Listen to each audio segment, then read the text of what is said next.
គោរពជំរាបសួរក៏សួស្តីកាន់ទៅដល់ពុកម៉ែបងប្អូនទាំងអស់គ្នាថ្ងៃនេះជួបជាមួយនឹងខ្ញុំបាទវុធីទៀតហើយថ្ងៃនេះពួកខ្ញុំធ្វើដំណើរមកលេងត្រីនៅទំនប់ទី3ដែលសន្ធិដ្ឋនៅក្នុងស្រុកក្រវ៉ាញខេត្តពោធិ៍សាត់ហើយក៏បានយកធាតុដែលរើសបាននៅស្ទឹងអូដាថ្ងៃមុនដែរយកមកលេងនៅទំនប់ទី3នេះហើយវីដេអូនេះក៏រៀងយូរដែរទៅ20ថ្ងៃជាងឥឡូវខ្ញុំទៅបានកាត់តវីដេអូផុសថ្ងៃនេះបាទឥឡូវកុំឲ្យខាតពេលយូរខ្ញុំក៏សូមនាំអារម្មណ៍ពុកម៉ែបងប្អូនរីករាយទៅទស្សនាវីដេអូពេញទាំងអស់គ្នាបាទ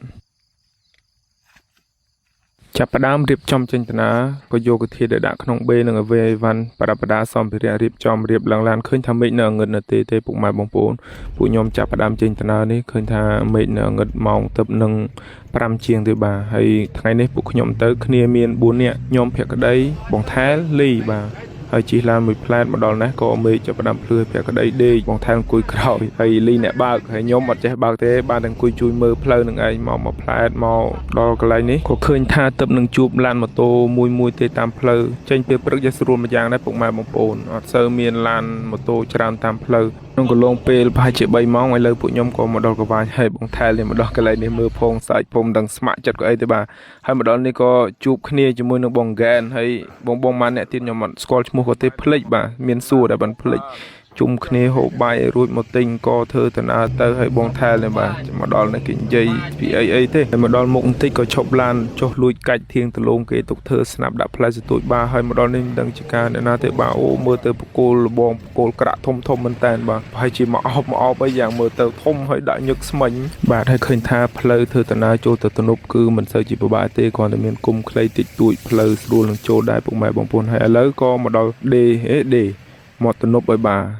បងក៏ចាប់ផ្ដើមរុញម៉ូតូឡើងរៀបចំឲ្យវេវ៉ាន់សម្ភារៈរៀបចំនឹងចុះទៅទូកបាទហើយថ្ងៃនេះសរុបគ្នាទាំងអស់ឃើញថាច្រើនដែរពួកខ្ញុំមក4នាក់ជួបនឹងបង5នាក់ទៀតសរុបទាំងអស់គ្នាទៅ9នាក់2ទូកហើយទឹកចេញទូកមកមួយផ្លែតក៏ចាប់ផ្ដើមឃើញថាទេសភាពជុំវិញស្អាតមែនតើពុកម៉ែបងប្អូនហើយនេះក៏ជាលើកដំបូងរបស់ខ្ញុំដែរដែលបានមកលេងត្រីនៅទំនប់ទី3ធ្លាប់តែឃើញបងប្អូនគាត់មកលេងត្រីនៅទំនប់ទី3នេះបានត្រីធំផុសឡើងឃើញតាម Facebook តាម YouTube ឥឡូវក៏បានមកឃើញផ្ទាល់បានមកលេងផ្ទាល់ហើយបាទហើយមកដល់កន្លែងនេះក៏ឃើញប្រឡងមួយចាប់ផ្ដើមឈប់ទូកនៅនឹងទូកយើងថ្ងៃនេះចែកគ្នាបែកគ្នាបាទបែកគ្នាគប់ខាងខ្ញុំមាន5នាក់ស្មាត់ដែលជំនាញមាន3នាក់ប្រូស្មីនិងបង2នាក់ទៀតហើយខ្ញុំនិងបងថែលមិនសូវទេទៅរៀនគប់ទេខ្ញុំទៅគប់ទៅឃើញថាជាពាក់បាត់ហើយបាទហើយបងថែលនេះមិនទាន់គប់ទេកាន់ទូរស័ព្ទថតសិនហើយខ្ញុំនេះមិនដឹងថាស្អីទេបាទកាយវិការផងអីផងថាទៅមុខនឹងបានត្រីធំហើយកាយវិការនេះចង់មានន័យថាទៅមុខនឹងបានត្រីធំឥឡូវក៏មកដល់ប្រឡងទី2បាទត្រីចាប់ផ្ដើមខំតែវត្តមិនទាន់បានទេវត្តរួចបន្តិចទៀតបានពុកម៉ែបងប្អូនអារម្មណ៍យ៉ាងម៉េចដែរបាទអារម្មណ៍ថាសេតបាទឥឡូវឃើញថាបងគាត់កំពុងតែឲ្យត្រីវាសងំខាំសិនវត្តបាទត្រីទី1ឡើងមកឲ្យបាទធំណាស់បាទប្រហែលជា2ខាំទេកូនត្រីដៀបបាទឥឡូវងាកមកខាងប្រូស្មីវិញក៏បានមួយហើយដែរបាទហើយឥឡូវខាងភក្តីក៏មកជុំគ្នាយកធាមកលែងឃើញថាមិនតន់អីបងបាទរត់ប្រងទៅទឹកបាត់ទៅបានសុកចុះមែនតែនពេលបានលែងហើយចាប់ផ្ដើមងាកមកខាងនេះវិញបាទចាប់ផ្ដើមលើកត្រីទៅស្មាត់លីបាទគាត់ថាមិនសូវ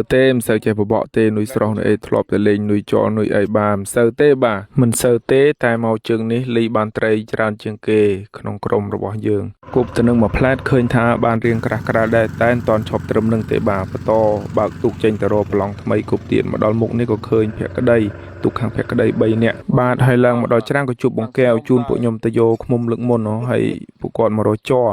ហើយឥឡូវមេឃរៀងអាសៀលដែរពួកខ្ញុំក៏ជុំគ្នានាំគ្នាយកត្រីមកដោតអាំង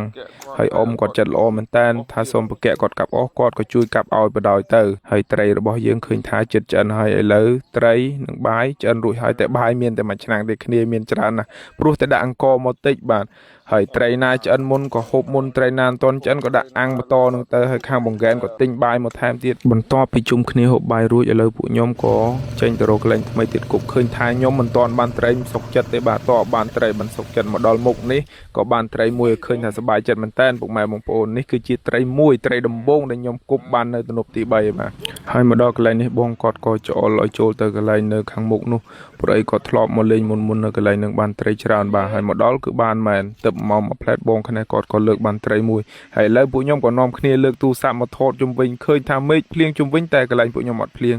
តែមានណាបន្តិចក៏ភ្លៀងមកដល់ដដែលនាំគ្នាយកឆាត់មកទៅទូរាំងភ្លៀងបន្តិចខ្ញុំក៏ចេញទៅគប់មិនតាន់អីផងឃើញតែស្ទូចបាក់ដងបាត់តែមិនអីទេបាក់អញ្ចឹងខ្ញុំអង្គុយបេះមកកណាត់លើចេញសិនអង្គុយមើលបងបបកមកផ្លែតឃើញតែប្រូស្មីបានមួយទៀតហើយបាទហើយឥឡូវខ្ញុំបេះចេញមកកណាត់ហើយដងកបត់ចុងតែនៅតែបន្តបានគប់ទៀតបាទអូនិយាយរួមទៅជក់គប់ត្រីមែនតើត្រីមិនសូវបានទេតែជក់គប់មែនតើបាទឥឡូវឃើញថាមេឃរៀងល្ងាចខ្លាំងមែនតើហើយម៉ោង5ជាងហើយបាទបកមកដល់កន្លែងលេងកធីវិញក៏នាំគ្នាគប់មកផ្លែតទៀតឃើញថាងាកយកត្រីរៀងខាំច្រើនពុកម៉ែបងប្អូនបានរៀងក្រាស់ក្រែលដែរបាទងាកលើកខ្ញុំក៏សម្រាប់បបកអង្គុយដោះត្រីវិញម្ដងបាទបន្ទាប់ពីគប់ទៅនឹងមកផ្លែតឥឡូវពួកខ្ញុំក៏នាំគ្នារៀបចំចេញទៅរកកន្លែងសម្រាប់វិញឃើញថាទេសភាពពេលងាយពេលថ្ងៃលិចអញ្ចឹងមើលទៅជុំវិញស្អាតមែនតើពុកម៉ែបងប្អូនឃើញថាសប្បាយចិត្តមែនតើនេះក៏ជាការបត់ពិសោធន៍ថ្មីដែរសម្រាប់ខ្ញុំក្នុងការលេងត្រីដែលបានមកលេងជុំគ្នាជាមួយនឹងបងឃើញកន្លែងថ្មី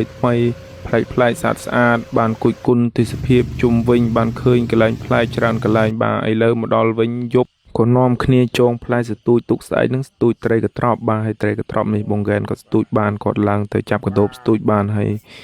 បងខាងនេះគាត់ក៏ចាប់ផ្ដើមធ្វើត្រីទុកប្រឡាក់ងៀតស្អែកបាទហើយក៏ជុំគ្នាហូបបាយប្រូកប្រាយបន្តិចបន្តួចនាំគ្នាគេងបាទអរុនសុស្ដីពុកម៉ែបងប្អូនបាទក្រោកពីគេខ្ញុំក៏មកចាប់ថែមកដោបទុកទៅស្ទូចត្រីកត្រប់បាទចាប់រួចឥឡូវពួកខ្ញុំក៏នាំគ្នារៀបចំចុះទៅទៀតហើយប្រុងថានាំគ្នាមកនឹងស្ទូចតែមួយថ្ងៃទេបាទតែមិនតាន់អស់ចិត្តនៅបន្តស្ទូចថាមួយថ្ងៃទៀតថាថ្ងៃទី2នេះបានច្រើនឬក៏អត់បាទថ្ងៃនេះចេញទៅលីអ្នកធ្វើតកងទូកម្ដងបាទហើយខាងនោះយ៉ាបងគេរៀងលឿនជាងបន្តិចមិនសូវជាលឿនបានទេបាទឃើញថាថ្ងៃទី2នេះនៅគ្នាតែ6នាក់ទេបង3នាក់គាត់រវល់នឹងការងារពួកគាត់ក៏ទៅផ្ទះតាំងពីយប់មិញនៅតែពួកខ្ញុំ6នាក់ពួកគាត់អត់បានមកលេងត្រីជាមួយទេបាទមកដល់នេះឈប់ទូកតែមកផ្លែតឃើញថាស្មាត់លីយើងលើកត្រីចដោមមួយបាទត្រីនេះប្រហែលជាកន្លះគីឡូជាងចង់1គីឡូអីយ៉ាងហើយថ្ងៃនេះភាគក្តីក៏មិនអន់ដែរបាទងាកលើករៀងត្រឹសជាងម្សិលមិញនិយាយរួមទៅថ្ងៃនេះបានរៀងធំហើយងាកមកមើលខាង Smart Tail វិញក៏មិនអន់ដែរបាទថ្ងៃនេះបានខាងដេកបាទហើយនេះត្រីដែលបងក៏ប្រឡាក់យកមិញធ្វើងៀតហើយក្តីក្នុងលើកត្រីទៀតបាទនិយាយរួមទៅថ្ងៃទី2នេះបានច្រើនហើយពួកខ្ញុំមកថ្ងៃនេះនឹងផ្លេចចានទៀតបាទផ្លេចចានអត់យកចានមកយកថង់មកធ្វើចាននិយាយរួមទៅត្រូវតែរករ៉ាក់យ៉ាងហ្មងខ្ញុំថាតាមមើលទៅក្រុមពួកខ្ញុំនេះត្រូវបដូរឈ្មោះហៅថាក្រុមរករ៉ាក់បានត្រូវព្រោះអីទៅលេងនៅណាក៏ដោយត្រូវតែរករ៉ាក់បានសុកដូចជាមិនមានជើងណាថាទៅណាទៅណីអត់រករ៉ាក់សោះគិតមិនផុតពីការរករ៉ាក់នឹងទៅហ្មងបាទហើយនិយាយពីក្រុមរករ៉ាក់រួចឥឡូវក៏សម្រាប់បបកមកមួយទឹករៀបចំជាងទៅវិញខ្ញុំឃើញផ្កាព្រៃក៏បេះយកមកថតផ្កាវាឃើញតែស្អាតមែនតើខ្ញុំមកទៅឃើញផ្កាព្រៃថតបេះហើយបាទហើយឥឡូវក៏មកដល់កន្លែងវិញរៀបចំទៅផ្ទះវិញបាយលាគ្នាជាមួយនឹងបងពួកគាត់មកម៉ូតូពួកខ្ញុំជិះឡានទៅអ៊ីវាលវែងវិញបាទស្ទូចក៏ជាជុំប